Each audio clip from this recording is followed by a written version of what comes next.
Jauh sebelum kabar rencana pernikahan mereka merebak, sederet fakta kebersamaan Manda dan Kenny memang sudah lebih dulu hadir.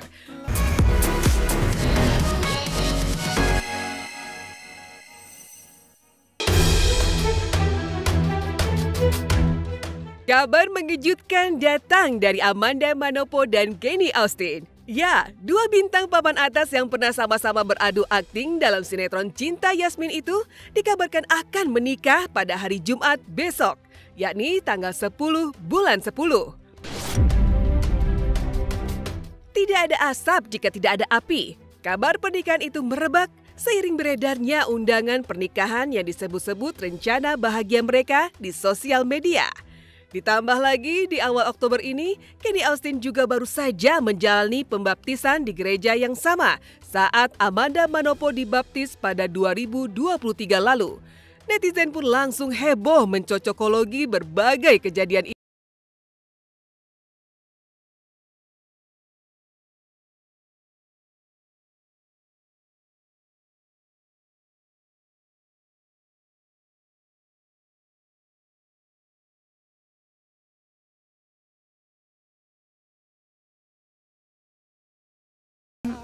Dia juga tipe orangnya juga santai, nggak muluk-muluk, nggak neko-neko. Ya puji Tuhan semuanya, segala sesuatunya udah Tuhan siapkan yang terbaik sih. Jadi ya aku pastinya juga ikut mensupport karena ya siapa lagi kalau bukan kita keluarganya yang mensupport. Guna memastikan kebenaran kabar pernikahan Manda dan Kenny yang akan digelar besok, tim Silet pun melakukan penelusuran ke sejumlah tempat. Mulai dari hotel yang disebut-sebut akan jadi tempat pernikahan hingga gereja tempat Manda dan Kenny dibaptis. Lantas, bagaimana hasil penelusuran itu?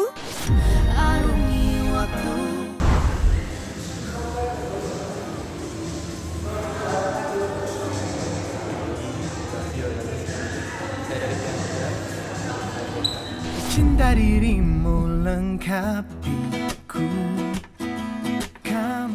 Jauh sebelum kabar rencana pernikahan mereka merebak, sederet fakta kebersamaan Manda dan Kenny memang sudah lebih dulu hadir. Mulai dari kebersamaan yang hadir saat keduanya melakukan adegan pernikahan di sinetron Cinta Yasmin. Dan juga saat Kenny asyik bermain pedal ditemani Amanda. Bahkan yang paling bikin heboh netizen saat berpelukan mesra ketika keduanya naik gunung merbabu di Jawa Tengah.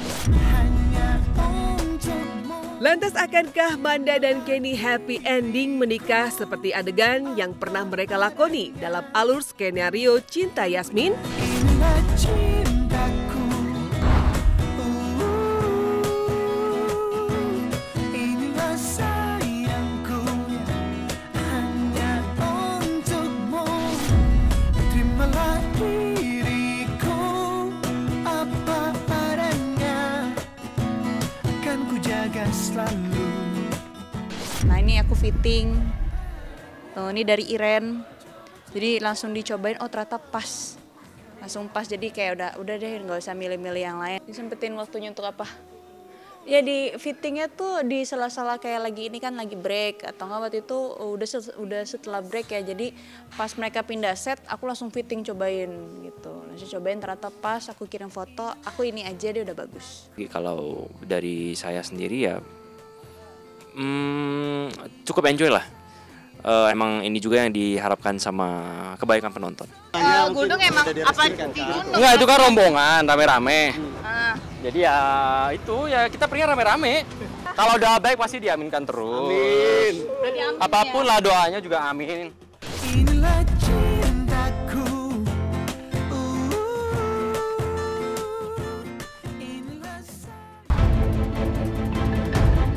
Dari heboh beredar kabar Amanda Manopo dan Kenny Austin akan menikah, berikutnya kasus sengketa tanah di Bogor, Jawa Barat yang melibatkan Taki Malik dengan pemilik lahan Sirhan akhirnya memasuki babak baru. Setelah Mahkamah Agung menolak kasasi mantan suami Salma Vina Sunan itu dan menguatkan putusan Pengadilan Negeri Bogor agar Taki mengosongkan lahan 7 kafling termasuk bangunan masjid yang didirikannya di lahan sengketa. Akhirnya Taki pun pasrah dan mengaku siap mengeksekusi bangunan yang berdiri di atas lahan yang mereka sengketakan Sabtu besok lusa. Taki pun siap angkat kaki dan mengeksekusi putusan pengadilan dengan mengosongkan masjid dan menjual rumahnya. Lalu benarkah alasan Taki Malik tak segera angkat kaki karena tak memiliki biaya lagi untuk melakukan eksekusi? Benarkah pihak pemilik tanah langsung meminjamkan uang kepada Taki untuk biaya eksekusi menyewa alat berat? Dan sebagai warga negara yang baik, insya Allah ya kita sudah siap sesuai dengan apa yang saya sampaikan di preskon kemarin dan juga di podcast. Saya ikhlas kalau memang ternyata perjuangan Malik Al-Mulki berhenti sampai sini, tidak masalah, berarti belum takdirnya.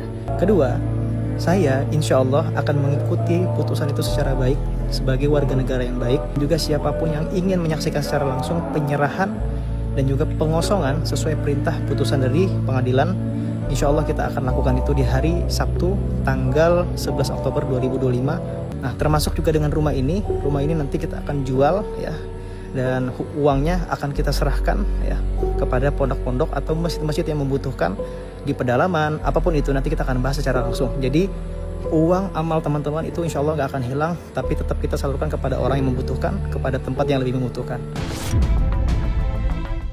Ternyata kan dari awal angsuran pertama sudah nggak bayar, tapi dia tetap bangun di atas tanah kami kan,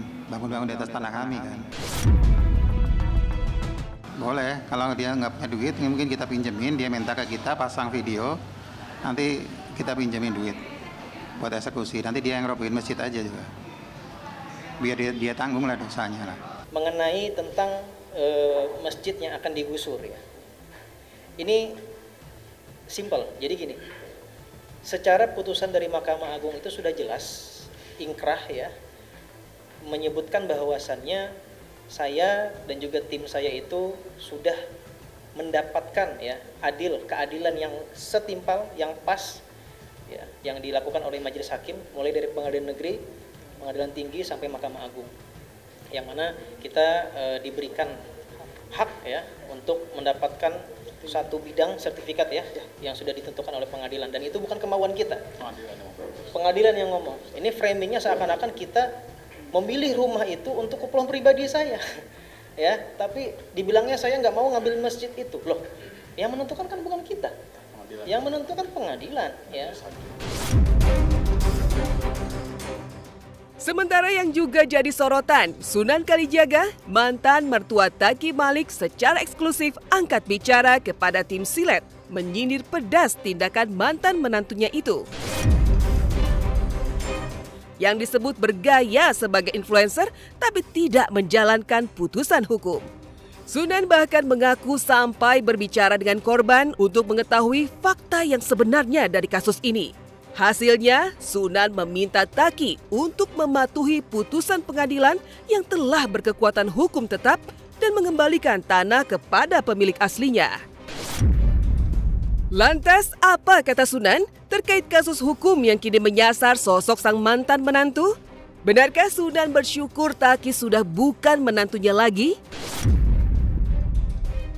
Saya mendengar berita bahwa sudah ada satu putusan hukum yang tetap, ya, bahwa dia harus mengosongkan atau meninggalkan tempat yang dia huni, gitu ya. Nah, saya rasa seharusnya kalau dia itu memang benar adalah seorang, saya nggak bilang dia ustadz, seorang influencer lah untuk generasi harusnya bisa belajar tentang kesolehan, ketaatan dan kepatuhan itu seperti apa. Harusnya dia bisa mencontohkan bahwa ini sudah ketetapan dan keputusan dari Allah Subhanahu Wa Taala melalui putusan pengadilan, ya, di mana dia harus mengosongkan tempat dia tinggal, ya. Dia melakukan manuver-manuver lah, diduga melakukan manuver-manuver.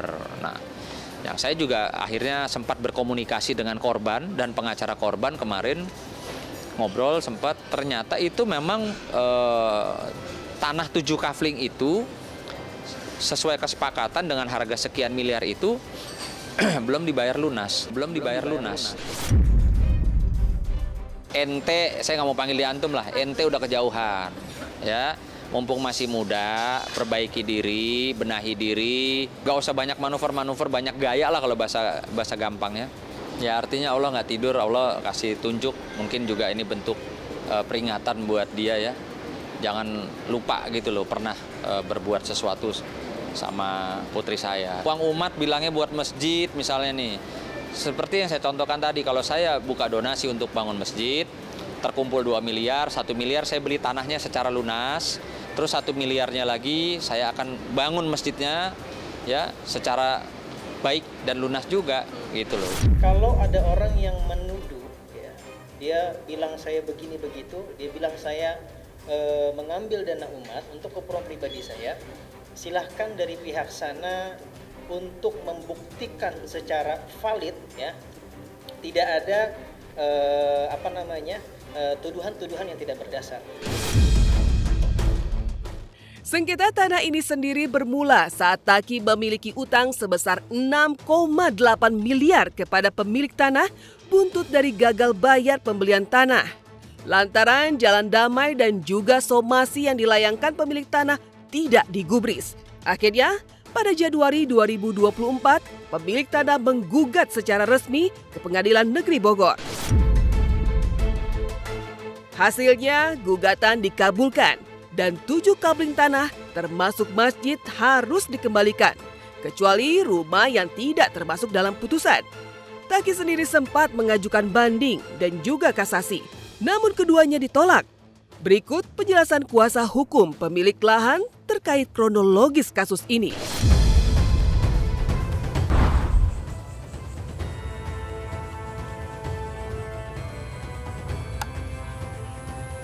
Ketika ada putusan Mahkamah Agung itu, saya merasa kok tidak ada surat eksekusi. Jadi saya merasa mungkin dari pihak tanah ini ada kelonggaran lagi untuk bisa menyelesaikan sisa dari pembayaran itu. Mereka bilang tidak ada itikat baik. Bohong. Orang kita ada itikat baik, kita siang malam. Anak-anak ini semua saksi di belakang saya ini kumpul mereka semua. Ngapain? Memikirkan bagaimana sisa 6 miliar itu selesai. Dari awal setelah membayar uang muka 1 miliar itu, angsuran pertama dia udah tidak membayar seperti yang diperjanjikan gitu. Oke, jadi hanya 1 kali bayar? Iya, bayar berikutnya udah telat, akhirnya bayar sesuka-sukanya, nggak sesuai PPJB. PPJB itu kan 667 sampai 12 kali, terakhir 663 juta. Nah, dia dari awal 170, berikutnya bayar 300, habis itu turun lagi 100, 75 dan seterusnya gitu. Bayarnya sesukanya sampai ada bulan yang kosong. Gitu. Kita juga untuk mendapat pembayaran itu juga klien kami itu datang, nagih, nanyakan. Intinya terkumpulnya 2,2. 2,2, berarti ada sisa yang belum dibayar. 6,8. Pada tanggal 29 Januari 2024 kami ajuin gugatan di Pengadilan Negeri Bogor.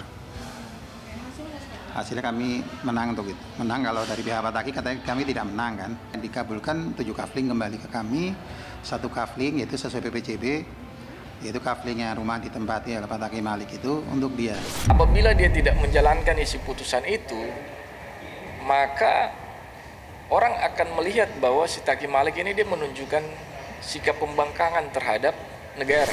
Ini menyangkut marwahnya saya, ya, menyangkut dengan izahnya agama, ya, kemudian menyangkut dengan masjid. Ya. Orang merasakan kebermanfaatannya kok. Silahkan tanya ke semua jamaah Malikal Mulki apa yang mereka rasakan. Makan dapat setiap malam, bensin dapat 1 orang 2 liter, kan kelihatan gitu loh. Kecuali misalnya programnya nggak ada, ya kan, masjidnya nggak ada, ya kan, tapi kan ada semua.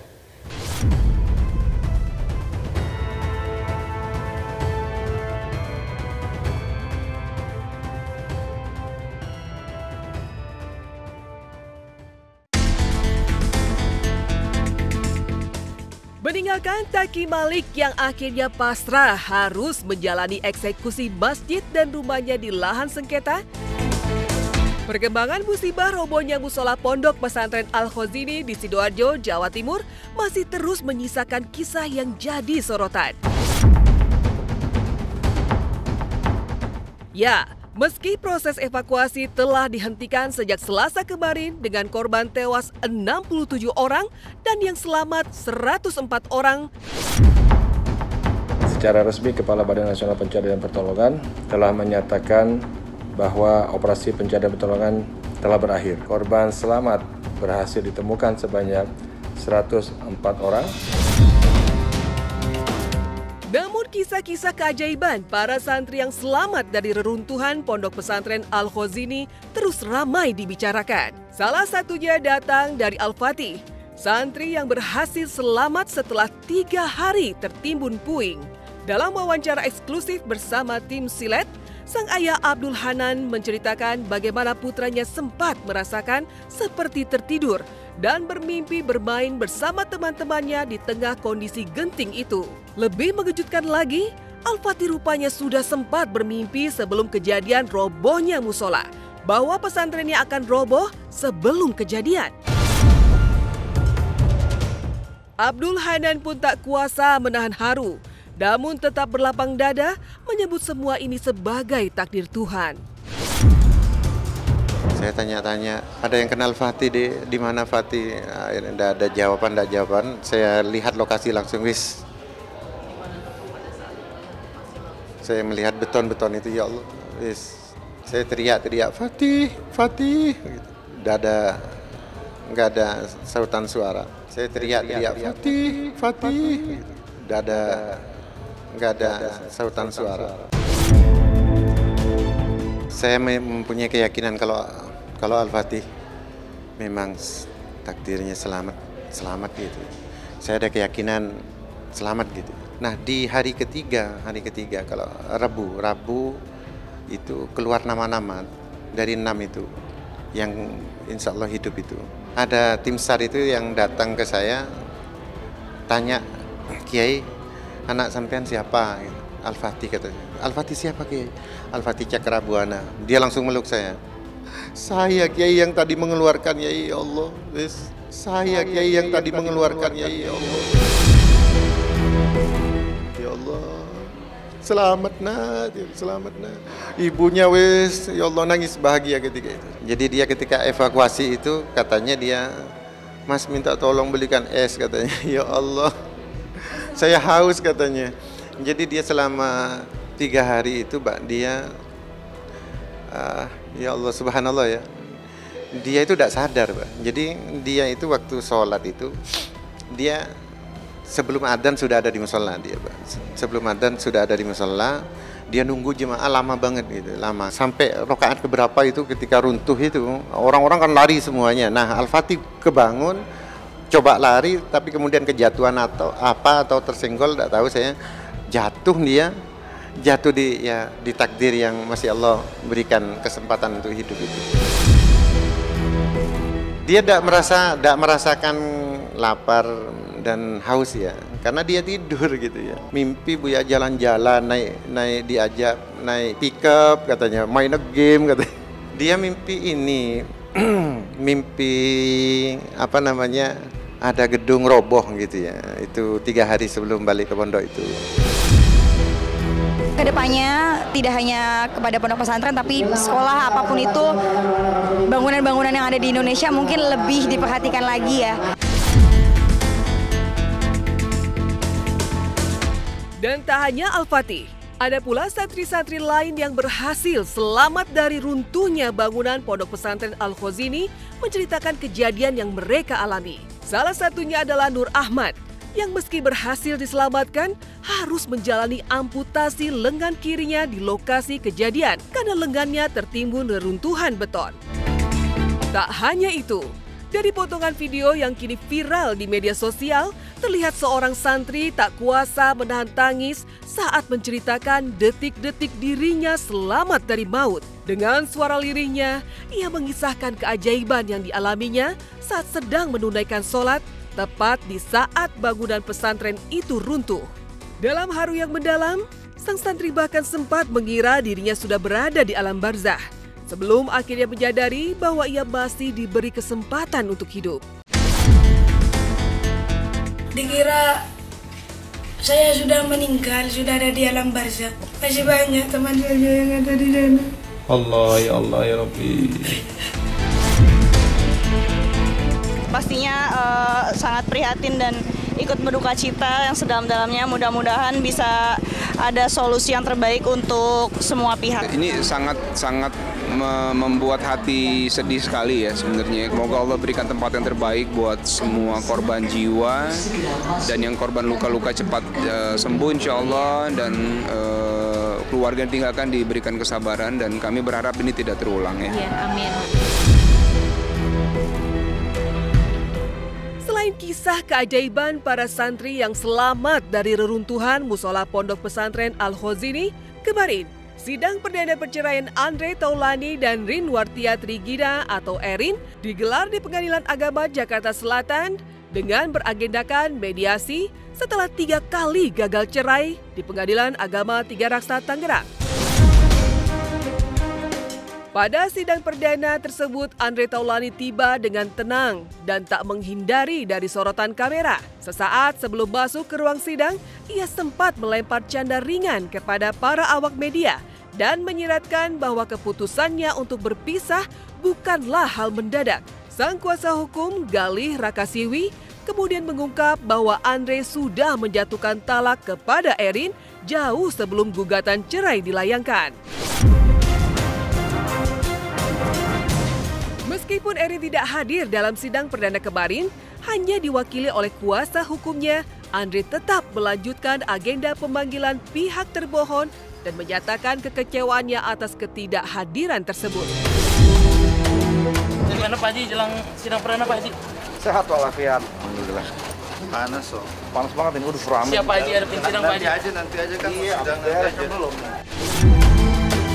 Mediasi mau dilanjutkan, cuman bukan hari ini, insya Allah hari Selasa ya mediasinya. Selasa tanggal 14, dikarenakan hari ini RT-nya tidak ada, ya otomatis kan menunggu sampai dengan RT hadir seperti itu. Ini keseriusan daripada Pak Haji ini untuk mengajukan permohonan cerai ya. Beliau ini sudah serius, bahkan sudah beberapa kali menjatuhkan talak, termasuk sudah membuat pernyataan dan sudah dikirimkan. Artinya Pak Haji ini serius, intinya seperti itu untuk bercerai. Hari ini jelas kecewa dong, kecewa lah intinya kan, minta hadir biar cepat selesai gitu loh. Di sisi lain, Erin yang tak bisa hadir dalam sidang perdana rupanya memiliki alasan tersendiri. Melalui kuasa hukumnya, Erin disebut tengah kelelahan setelah mengantar putranya Dio kuliah ke Inggris. Meski berhalangan hadir kali ini, pihak Erin memastikan akan datang pada sidang pekan depan dengan agenda mediasi, di mana ia akan bertemu langsung dengan pemohon Andre Taulani. Di tengah proses perceraiannya dengan Rinwartia Trigina, video Andre Taulani bersama selebgram asal Yogyakarta, Dilan Janiar, kini viral menjadi sorotan publik. Dalam video yang diunggah akun TikTok, Andre terlihat duduk di atas kasur bersama Dilan. Apalagi gerak tangan Dilan memegang lutut Andre dalam video tersebut juga memicu komentar dari netizen. Aku aja ngapain sama si Wendy itu? Kamu gak punya masa depan dengan dia? Iya, buktinya kan aku pilih kamu. Gimana kalau kita mulai aja kali ya? Kan beliau baru balik nganter putranya ya ke Inggris, baru balik kemarin, jadi secara kondisi fisik masih lelah ya, jadi dipahami lah, sangat lelah, long flight gitu ya, jadi berhalangan lagi. Nanti beliau akan menyampaikan diri di proses mediasi minggu depan, akan bertemu langsung dengan pihak pemohon gitu ya, itu yang bisa saya sampaikan. Kami kan berusaha untuk namanya bidak rumah tangga, ketika ada sebuah permasalahan pastikan mencoba untuk memperbaiki gitu ya. Dan kami pun juga sudah melakukan itu semua. Tapi memang pada akhirnya kami harus berpisah, itu sudah menjadi keputusan yang terbaik untuk kita.